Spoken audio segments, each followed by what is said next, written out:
My favorite teacher replaced me with the pretty girl. He was grooming, refused to recommend me for college, and said I'd made everything up. Today, he's apologizing from jail. I was 14 years old when my father was chopped into pieces in a tragic boating accident. He was my best friend, the type to speak softly and always understand where you're coming from. And since he was an English teacher, we bonded over that too. But because his death was so sudden, I felt like I needed a replacement for him in my life. And in my young, impressionable mind, that gap could be filled by one person, and one person only. My English teacher, Mr. Walker. My entire school career evolved around trying to make him love me. He would always talk about how he has never had a star pupil, or how hard he is to impress. So I wanted to be the first, the outlier. I knew deep down that I shouldn't be craving his validation, but I didn't care. Mainly because it distracted me from my dad's death. Fast forward 4 years later, I'm now in senior year. My high school is private, so I still had Mr. Walker as an English teacher. Up until now, I've entered every writing competition, stayed after class, and helped tutor other students so his class average could be higher. But the most I've ever gotten is a slightly encouraging half smile. Meanwhile, Becky was practically his best friend, despite being a dimwit. But she was blonde and pretty, so she'd get praised for everything. One time, when she handed in her homework the day it was due instead of 3 days late,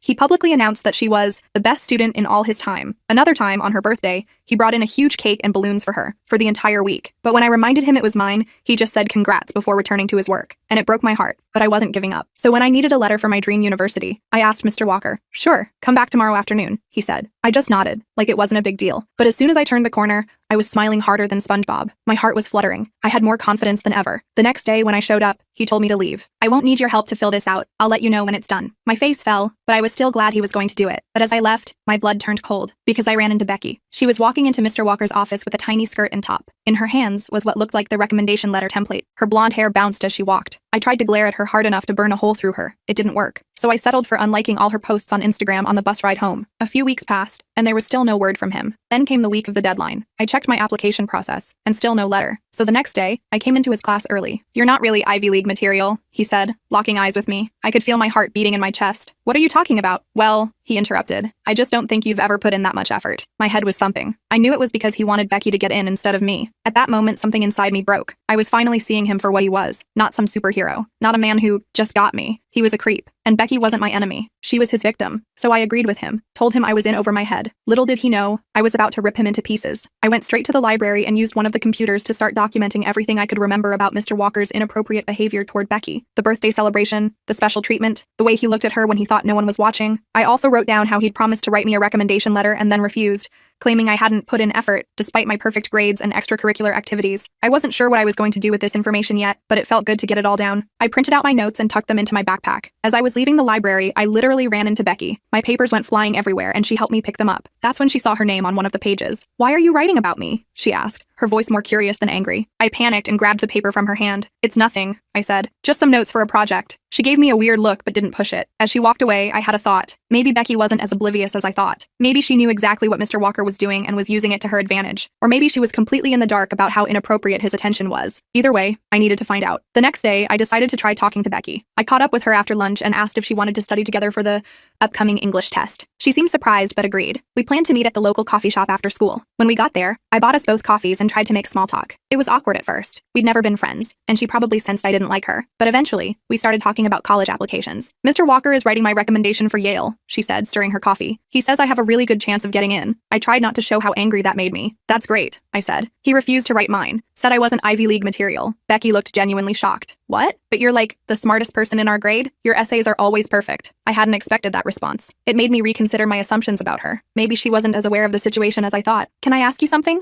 I said, lowering my voice. "Don't you think it's weird how Mr. Walker treats you? The birthday party, the constant praise, the special attention?" Becky's face changed. She looked down at her coffee. "I guess I never really thought about it. My parents are never around, so it's nice to have someone who cares, you know?" That hit me hard because I understood exactly what she meant. After my dad died, I'd been looking for the same thing. The difference was, Mr. Walker had rejected me and latched onto Becky instead. "I think there might be something inappropriate about his interest in you," I said carefully. "Teachers shouldn't have favorites like that, and they definitely shouldn't bring cakes and balloons for one student's birthday but ignore everyone else's." Becky was quiet for a long time. Then she said something that chilled me to the bone. "He told me I'm special, that I have potential no one else can see. He says we have a connection that goes beyond teacher and student." My stomach dropped. This was worse than I thought. Mr. Walker wasn't just playing favorites. He was grooming Becky, and she had absolutely no idea what was happening to her. I felt sick to my stomach hearing Becky talk about her special connection with Mr. Walker. It was textbook grooming behavior, and I couldn't believe I'd been so blinded by my own issues that I hadn't seen it sooner. For years, I'd been jealous of her when I should have been concerned. "Has he ever, touched you or anything?" I asked, trying to sound casual even though my heart was racing. Becky shifted uncomfortably in her seat. Not really. I mean, sometimes he puts his hand on my shoulder when he's looking at my work, and once he hugged me after I won that poetry contest. I nodded, trying not to show how alarmed I was. Does he text you or contact you outside of school? Yeah, sometimes, she admitted. He gave me his personal number for academic emergencies. He sends me articles about writing and stuff. Red flag after red flag. I took a deep breath. Becky, I don't want to freak you out, but what you're describing isn't normal teacher behavior. It sounds like he might be grooming you. Grooming? She looked confused. Like, for a job or something? No, like, preparing you for something inappropriate. Teachers shouldn't be giving students their personal numbers or telling them they have special connections. It's crossing a line. Becky's face flushed. You're just jealous because he likes me better than you. And there it was, the exact response I'd expected. I couldn't really blame her. I probably would have reacted the same way a few days ago. Maybe I am jealous, I admitted, but that doesn't mean I'm wrong. Just be careful, okay? And if he ever makes you uncomfortable, you can talk to me. She nodded, but I could tell she didn't believe me. We finished our coffees in awkward silence, and I knew I hadn't convinced her of anything. The next day at school, I decided to take a different approach. If Becky wouldn't listen to me, maybe someone else would. During lunch, I went to see Ms. Garcia, the school counselor. She was young and seemed pretty cool, so I thought she might actually take me seriously. I knocked on her office door, and she waved me in with a smile. What can I help you with today? She asked. I hesitated. Now that I was here, I wasn't sure how to start. I'm worried about a teacher's behavior toward a student, I finally said. Ms. Garcia's expression turned serious. Can you tell me more about that? I explained everything. The birthday celebrations, the special treatment, the recommendation letter situation, and what Becky had told me about their connection. Ms. Garcia listened without interrupting, taking notes on a yellow legal pad. When I finished, she put down her pen. These are serious concerns, she said. Thank you for bringing this to my attention. I'll need to look into this further. What will happen now? I asked. I'll need to speak with both Becky and Mr. Walker separately, and I'll have to report this to the principal. But I want you to know that your name won't come up in these conversations. We'll protect your privacy. I felt relieved but also nervous. What if Mr. Walker somehow figured out I was the one who reported him? What if Becky hated me for it? But I knew I was doing the right thing. One more thing, I said. I still need a recommendation letter for Yale. The deadline is next week. Ms. Garcia smiled. I'd be happy to write one for you. Just email me your resume and a brief statement about why you want to attend Yale. I thanked her and left, feeling like a weight had been lifted off my shoulders. Someone was finally taking me seriously. The next few days were tense. I kept expecting Mr. Walker to confront me, but he acted completely normal in class. Too normal, actually. He didn't call on me once, even when I was the only one with my hand up. It was like I'd become invisible to him. Becky, on the other hand, was definitely avoiding me. She switched seats in the classes we shared and didn't make eye contact in the hallway. I figured Ms. Garcia must have talked to her already. On Thursday, something weird happened. Mr. Walker wasn't in class. Instead, we had a substitute teacher who said he'd called in sick. The sub handed out some busy work, and then sat at the desk playing on his phone for the rest of the period. After class, I overheard some girls talking. Did you see Becky this morning? She was crying in the bathroom. I felt a pang of guilt. Had my report made things worse for her? I decided to try talking to her again. I found her at her locker between periods. Hey, I said, approaching cautiously. Are you okay? I heard you were upset earlier. She slammed her locker shut. Why do you care? You're the one who went to Ms. Garcia, aren't you? I was taken aback. How did you know that? Mr. Walker told me, she hissed. He said someone was spreading lies about him, trying to ruin his career. He was really upset. My blood ran cold. Ms. Garcia told him I was the one who reported him? No, but it was pretty obvious. Who else would it be? You've always been jealous of our relationship. I tried to stay calm. Becky, think about what you just said. Our relationship. Teachers and students don't have relationships. They have professional interactions. She rolled her eyes. Whatever. You've ruined everything. He was going to help me get into Yale, and now he's probably going to get fired because of you. If he gets fired, it's because of his own inappropriate behavior, I said firmly. Not because of me. Becky just shook her head and walked away. I stood there feeling frustrated and worried. If Mr. Walker knew I'd reported him, what would he do? And how had he found out in the first place? I decided to go back to Ms. Garcia's office, but her door was locked. A note on the door said she was out for the rest of the day. Great timing. The next morning, I arrived at school early, determined to talk to Ms. Garcia before classes started. As I walked down the empty hallway toward her office, I heard raised voices coming from inside. I slowed down, trying to hear what was being said. This is completely unprofessional, a man's voice said. It was Mr. Walker, and he sounded angry. You can't just take the word of one jealous student and launch an investigation. It's standard procedure, Robert, Ms. Garcia replied calmly. When concerns are raised about a teacher's conduct, we have to look into it. It's not personal. Not personal? My entire career is on the line because of some teenager's vendetta. I pressed myself against the wall next to the door, heart pounding. I shouldn't be eavesdropping, but I couldn't make myself walk away. No one's career is on the line yet, Ms. Garcia said. This is just a preliminary inquiry, but I have to say, your reaction isn't helping your case. What's that supposed to mean? It means that innocent people typically cooperate with investigations,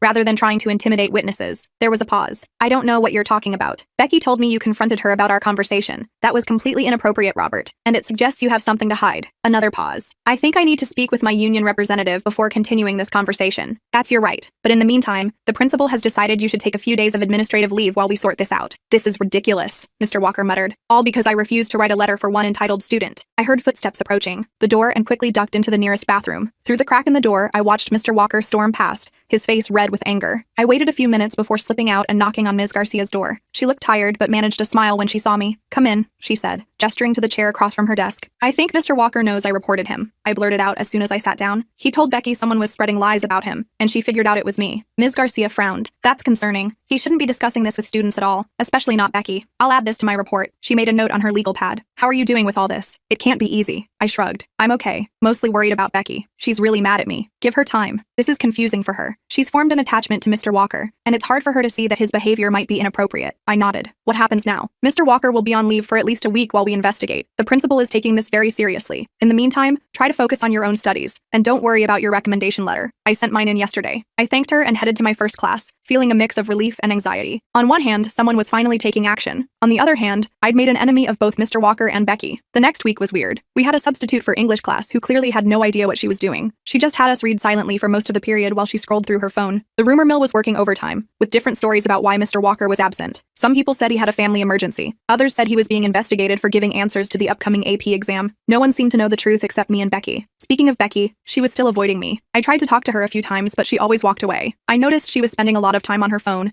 texting someone with a worried expression. I had a bad feeling about who might be on the other end of those texts. On Thursday afternoon, I was walking to the bus when I saw Becky getting into a car in the school parking lot. It wasn't her car. She drove a blue Honda that her parents had given her for her birthday. This was a black sedan I didn't recognize. I couldn't see who was driving, but something about the situation felt off. I made a split-second decision and ran over to the car, reaching it just as Becky was closing the door. I tapped on the window and she rolled it down with an annoyed expression. "What do you want?" she asked. I glanced at the driver and felt my stomach drop. It was Mr. Walker. He was supposed to be on administrative leave, not picking up students from school. "Becky, you shouldn't be going anywhere with him," I said, trying to keep my voice steady. "He's on leave pending an investigation." Mr. Walker leaned forward, his face appearing next to Becky's. "We're just going to get coffee and discuss her college essay. It's completely innocent." "Then why are you hiding in the parking lot instead of meeting at school or in a public place with her parents?" I challenged. Becky rolled her eyes. "My parents don't care what I do. They're never even home." "That's exactly the problem," I said. "He's taking advantage of the fact that you don't have proper adult supervision." Mr. Walker's friendly facade slipped for a moment, and I saw anger flash in his eyes. "You need to mind your own business," he said coldly. "You've already caused enough trouble with your lies." "They're not lies," I insisted. "And if everything is so innocent, why are you meeting with a student when you're supposed to be on leave? Does the principal know about this?" Becky looked uncertain for the first time. "Maybe we should do this another time," she said to Mr. Walker. "I don't want you to get in more trouble." He turned to her with a smile that didn't reach his eyes. "Don't worry about me. I'm not going to let a jealous student ruin our special connection. Remember what we talked about? How some people just don't understand?" I felt sick hearing him use those manipulative tactics right in front of me. "Becky, please don't go with him. This isn't right." She hesitated, looking between me and Mr. Walker. I could see the conflict on her face. "Fine," she finally said, unbuckling her seatbelt. "I'll just go home. This is too dramatic." Mr. Walker grabbed her arm. "We had plans. Don't let her manipulate you." I pulled out my phone. "I'm calling Ms. Garcia right now if you don't let her go." He released Becky's arm and glared at me. "You're making a big mistake. Both of you." Becky got out of the car, and Mr. Walker sped away, tires screeching on the pavement. We stood there in awkward silence for a moment. "You should report this," I finally said. "He's not supposed to be contacting students while he's on leave." Becky hugged herself, looking small and confused. "I don't know what to do anymore. He keeps texting me, saying they're trying to destroy his career and I'm the only one who can help him." "That's manipulation," I said gently. "He's trying to make you feel responsible for his problems." She nodded slowly. "I think I need to talk to Ms. Garcia. I'll go with you if you want," I offered. "Okay," she said in a small voice. We walked back to the school together. Most of the students had already left, but the administrative offices were still open. Ms. Garcia was surprised to see us but invited us into her office immediately. Becky told her everything, the texts, the phone calls, and now Mr. Walker trying to pick her up from school. She even showed Ms. Garcia her phone, with dozens of messages from him. Some were about her essay, but others were more personal, telling her how special she was, and how no one understood their connection. Ms. Garcia's face grew more serious as she scrolled through the messages. "This is extremely inappropriate," she said. "Thank you for showing me this, Becky. I know it wasn't easy. What's going to happen now?" Becky asked, her voice shaking. "I need to report this to the principal immediately. Mr. Walker has violated the terms of his administrative leave by contacting a student. This changes things significantly." She turned to me. "And thank you for intervening today. That was very brave." I shrugged, embarrassed by the praise. "I just happened to see them." After we left Ms. Garcia's office, Becky turned to me. "I'm sorry I didn't believe you before. I thought he really cared about me." "It's not your fault," I said. "He's the adult. He's the one who should have known better." She nodded, blinking back tears. "Do you think I could still get into Yale without his recommendation?" "Definitely," I said. "Ms. Garcia wrote me an amazing letter. I bet she'd write one for you too if you asked." The next day, Mr. Walker wasn't just on leave. He was suspended pending a formal investigation. The principal made an announcement during morning announcements, saying only that Mr. Walker would be absent for the foreseeable future, and that a permanent substitute would be taking over his classes. The rumor mill went into overdrive. Someone had seen Becky and me going into Ms. Garcia's office together, and now people were speculating that we had both filed complaints about Mr. Walker. Some people were supportive, but others, especially some of the girls who had also received special attention from him, were angry. Way to ruin a good teacher's career, one girl hissed at me in the hallway. Just because you weren't his favorite. I ignored her and kept walking. I knew the truth, and that was what mattered. After school, Becky found me at my locker. Can we talk? She asked. We went to the library and found a quiet corner. Becky looked nervous, fidgeting with the strap of her backpack. I got another text from Mr. Walker last night, she said. He's really angry. He says I betrayed him and that I'll regret it. My stomach dropped. Did you tell Ms. Garcia? Yeah, I forwarded it to her. She said they're considering getting a restraining order. Good, I said firmly. He shouldn't be contacting you at all. Becky bit her lip. There's something else. Something I didn't tell Ms. Garcia because I was too embarrassed. She took a deep breath. Mr. Walker has pictures of me. Nothing like naked or anything, but he took photos of me during that birthday celebration and some other times when we were alone in his classroom. He said they were for a project, but now I'm worried about what he's going to do with them. I felt a chill run down my spine. You need to tell Ms. Garcia about this too. Those pictures could be evidence. She nodded. I know. I will. I feel so stupid. How did I not see what was happening? Because he's good at manipulation, I said. That's what predators do. They make you think you're special so you don't question their behavior. We went back to Ms. Garcia's office together. Becky told her about the pictures, and Ms. Garcia immediately called the principal. They decided to involve the police at this point, given the threatening nature of Mr. Walker's recent text and the existence of the photos. The next few days were intense. Becky and I both had to give statements to a police officer who specialized in cases involving minors. He was kind but thorough, asking detailed questions about every interaction we'd had with Mr. Walker. I told him about the recommendation letter situation and how Mr. Walker had tried to pick Becky up from school. Becky shared the texts and mentioned the photos. The officer told us they would be getting a warrant to search Mr. Walker's home and devices. You've both been very brave, he said. This kind of behavior often goes unreported because students are afraid or confused about what's happening. Word got around school that the police were involved, and suddenly the tide of opinion shifted. People who had been defending Mr. Walker started to question his behavior. Girls who had received similar special attention from him began coming forward with their own stories. One junior, Emma, told me that Mr. Walker had offered to tutor her privately at his home last year. I didn't go because it felt weird, she said, but I never thought to report it. I just thought he was being nice. The more stories that emerged, the clearer it became that Mr. Walker had a pattern of targeting vulnerable girls, ones with absent parents like Becky, or ones struggling with personal issues, like Emma, whose parents had recently divorced. A week after our police interviews, Ms. Garcia called Becky and me to her office. The principal was there too, looking solemn. We wanted to update you on the situation, Ms. Garcia said. The police found evidence on Mr. Walker's computer that corroborates your statements. There were photos of several female students, including you, Becky, and there were inappropriate text exchanges with at least 3 current and former students. The principal cleared his throat. Mr. Walker has been terminated from his position, effective immediately, and the police are pursuing charges against him for inappropriate conduct with minors. Will we have to testify? Becky asked, her voice small. It's possible, Ms. Garcia admitted, but the evidence they found might be enough without testimony. The district attorney will make that determination. I felt a mix of relief and anxiety. Mr. Walker was gone, but this wasn't over yet. There would be more interviews, possibly a trial, and definitely more rumors and gossip at school. As if reading my mind, the principal added, we're implementing a new training program for all staff about appropriate teacher-student boundaries, and we'll be holding assemblies for students about recognizing and reporting concerning behavior. Your courage in coming forward has prompted some important changes at our school. After we left the office, Becky turned to me. Thank you, she said simply, for seeing what I couldn't see, for stopping me from getting in that car. I shrugged, uncomfortable with the gratitude. Anyone would have done the same. No, they wouldn't, she insisted. Most people would have minded their own business, or they would have been too jealous to help me. I thought about that. She wasn't wrong. A week ago, I probably would have been secretly pleased to see Becky in trouble. My jealousy had been eating me alive, but somewhere along the way, that had changed. I was jealous of you for a long time, I admitted, but not anymore. Now I just want both of us to get into Yale and leave all this behind. She smiled for the first time in days. Ms. Garcia wrote me that recommendation letter. She said I have a strong application even without perfect grades. That's great, I said, meaning it. Maybe we'll be roommates. I'd like that, she replied, and I was surprised to realize I would too. The next few weeks were a blur of police interviews, meetings with the school administration, and trying to keep up with homework. The story made the local newspaper, though they didn't name any students. Mr. Walker was formally charged with inappropriate conduct with minors and using his position of authority to solicit relationships with students. More girls came forward, including some who had already graduated. It turned out Mr. Walker had been engaging in this behavior for years, but no one had reported it because each girl thought she was the only special one. Classic predator tactic. Through it all, Becky and I stuck together. We studied for finals, worked on our college applications, and helped each other deal with the occasional nasty comment from students who still thought we'd overreacted. Ms. Garcia checked in with us regularly,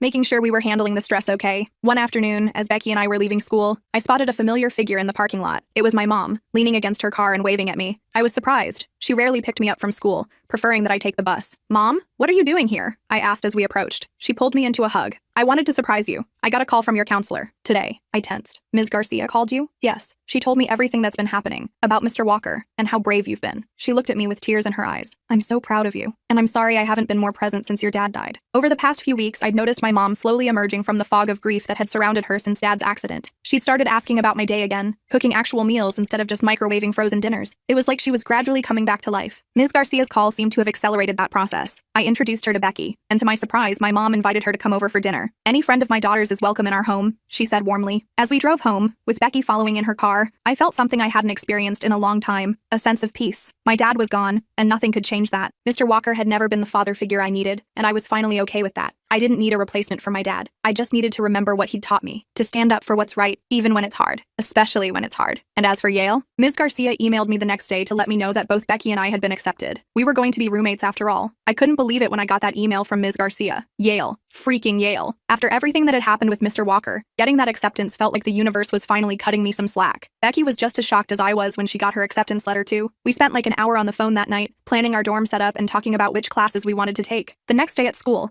we were practically floating through the hallways. A few people congratulated us when they heard the news, but most students were still wrapped up in the Mr. Walker drama. The local newspaper had published another article about him, this time including statements from 2 former students who had graduated years ago. Apparently, his creepy behavior went back at least 5 years. "Did you see the new article?" Becky asked when we met up at lunch. She slid her phone across the table to me. I scrolled through it quickly, my appetite disappearing. One of the former students described how Mr. Walker had invited her to his house for private tutoring, and then tried to kiss her. She was so freaked out that she never told anyone, just avoided being alone with him for the rest of the year. "This is so messed up," I said, pushing the phone back to Becky. "How did he get away with this for so long?" "Because no one wanted to believe it," she replied, putting her phone away. "Including me." I couldn't argue with that. I hadn't wanted to believe it either at first. I'd been so desperate for Mr. Walker's approval that I'd ignored all the warning signs about his behavior toward Becky and other girls. After school, Ms. Garcia called us into her office again. The principal was there, along with a woman in a suit who introduced herself as the school district's attorney. "We wanted to update you on the situation," Ms. Garcia said. "The district attorney has decided to pursue charges against Mr. Walker. They have enough evidence from his computer and phone records that you two won't need to testify in court." I felt a wave of relief wash over me. The thought of having to face Mr. Walker in court had been keeping me up at night. "However," the district attorney continued, "they may want to interview you again to prepare their case. And there's something else you should know." She paused, looking uncomfortable. "Mr. Walker has been released on bail. He's not allowed near the school or to contact any students, but he is back in the community." My stomach dropped. "He's out? Already?" "Unfortunately, yes. The judge set bail, and he was able to pay it. But he's wearing an ankle monitor, and he's under strict orders to stay away from both of you and the school." Becky looked pale. "What if he doesn't listen? He already texted me after he was told not to contact students. If he contacts either of you in any way, call the police immediately," the attorney said firmly. "That would be a violation of his bail conditions, and he'd be sent back to jail." We nodded, but I didn't feel reassured. Mr. Walker had already shown he didn't care about rules or boundaries. What was to stop him from trying to confront us? As we left the office, Becky grabbed my arm. "I'm scared," she admitted. "What if he tries to get revenge or something?" "He won't," I said, trying to sound more confident than I felt. "He'd be stupid to try anything now. The whole town knows what he did." But I was worried too. First, decided to talk to my mom about it when I got home. To my surprise, she took it seriously right away. "I'm calling the school," she said after I explained the situation. "They need better security measures if there's a potential threat to students." I hadn't seen my mom this fired up in years, not since before Dad died. She spent the next hour on the phone, first with the principal, then with some other parents she knew. By dinner time, she had organized a group of parents to demand increased security at the school and a buddy system for students walking to and from the parking lot. "No one's going to mess with my kid," she said as she set a plate of spaghetti in front of me. "Or her friends." I almost cried. For so long after Dad died, Mom had been like a ghost in our house, physically present but emotionally checked out. Now she was back, fierce and protective. I hadn't realized how much I'd missed that side of her. The next day, there were security guards at all the school entrances, checking IDs and making sure no unauthorized adults entered the building. The principal made an announcement about the new safety measures, without specifically mentioning Mr. Walker, but everyone knew what was going on. Becky and I stuck together between classes. Some of the other girls who had come forward about Mr. Walker's behavior joined us too. We formed a kind of unofficial support group, sharing our experiences and looking out for each other. Emma, the junior who had told me about Mr. Walker inviting her to his house, became a regular part of our group. "I still feel guilty for not reporting him sooner," she confessed during lunch one day. "Maybe if I had said something, he wouldn't have been able to target anyone else." "It's not your fault," I told her. "He was the adult. He was the one abusing his position." "Yeah," Becky added, "and he was really good at making each of us feel like we were the only special one. That's how predators work." I looked at Becky with newfound respect. A month ago, she had been completely under Mr. Walker's spell. Now she was helping other girls understand what had happened to them. It was pretty impressive. A week passed without any sign of Mr. Walker. The security measures at school remained in place, but I started to relax a little. Maybe he really was going to stay away and let the legal process play out. Then, on Friday afternoon,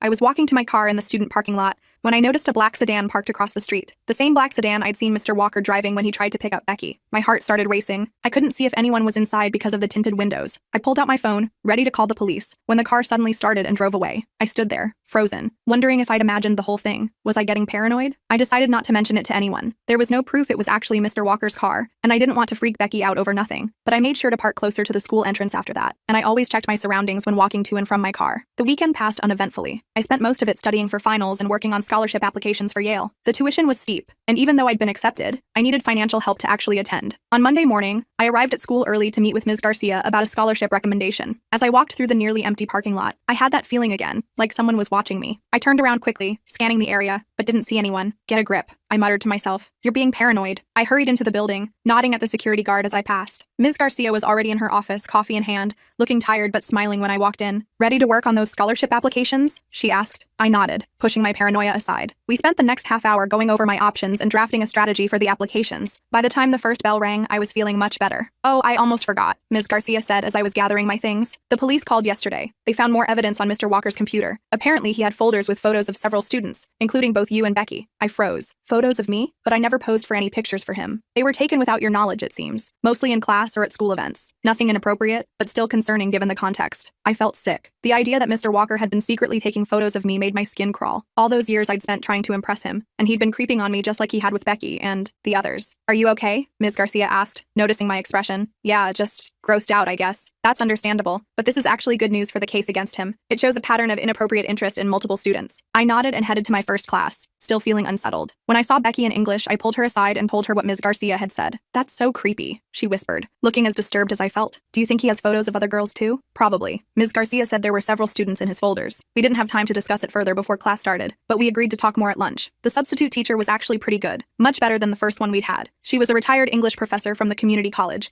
and she knew her stuff. At lunch, our little support group gathered at our usual table. I told the others about the photos, and several girls looked worried. What if he has pictures of me too? Emma asked, biting her lip. The police will let you know if they find anything with your name on it, I assured her. That's what Ms. Garcia said. We were all a bit subdued after that conversation. The reality of Mr. Walker's obsession with his female students was sinking in for all of us. It wasn't just Becky he'd been targeting. It was any girl he thought he could manipulate. After school, I had a meeting with the yearbook committee. We were finalizing the senior section, and as editor, I needed to approve the layouts. The meeting ran late, and by the time I left, the school was mostly empty. The security guards were still at the main entrances, but the hallways were deserted. I walked quickly to the student parking lot, keys in hand. It was getting dark earlier now that winter was approaching, and the lot was dimly lit. I was about halfway to my car when I heard footsteps behind me. I spun around, heart pounding. It was Mr. Walker. He looked different than he had at school, unshaven, with dark circles under his eyes. But it was definitely him, standing just a few feet away from me. We need to talk, he said, his voice eerily calm. I backed up, fumbling for my phone in my pocket. You're not supposed to be here. You're violating your bail conditions. I don't care about that anymore, he said, taking a step toward me. You've ruined my life. My career is over. My reputation is destroyed. All because you were jealous that I gave attention to other students instead of you. I kept backing up, trying to put distance between us. That's not true. You were inappropriate with multiple students. You took photos of us without permission. You tried to groom Becky. His face twisted with anger. I was helping her. She needed guidance, someone who understood her potential, and you turned her against me with your lies. I finally got my phone out and held it up. I'm calling the police if you don't leave right now. He lunged forward suddenly, grabbing for my phone. I jerked back, but he caught my wrist, squeezing hard enough to make me gasp in pain. Let go, I shouted, trying to pull away. Not until you listen to me, he hissed. You're going to tell the police you made it all up, that you were jealous and wanted to hurt me. I'm not doing that, I said, still struggling to free my wrist. Let go of me or I'll scream. His grip tightened. No one will hear you. The security guards are at the entrances, not out here. I was about to scream anyway when I heard another voice. Let her go, Mr. Walker. We both turned to see Becky standing a few yards away, her phone held up. I'm recording this, she said, and I've already called the police. They're on their way. Mr. Walker's face went pale. He released my wrist and took a step back. Becky, you don't understand. She's manipulating you. She's turned you against me because she was jealous of our connection. Becky's expression hardened. There was no connection. You were grooming me, taking advantage of the fact that my parents are never around, making me feel special so I wouldn't question your behavior. She took a step closer, still recording. But I see through you now. We all do. I moved to stand beside Becky, rubbing my sore wrist. In the distance, I could hear sirens approaching. Mr. Walker looked panicked now. He glanced around like he was considering running, but then his shoulders slumped in defeat. You have no idea what you've done, he muttered. Yes, we do, I said firmly. We stopped you from hurting more girls. The police arrived moments later, 2 patrol cars pulling into the parking lot with lights flashing. Mr. Walker didn't resist as they handcuffed him and put him in the back of one of the cars. An officer took statements from both of us, and another officer reviewed the video Becky had recorded on her phone. You girls did good, the officer said when we'd finished our statements. He's going back to jail, and this time I doubt he'll get bail. Violating a restraining order and assaulting Becky? The judge won't look kindly on that. After the police left with Mr. Walker,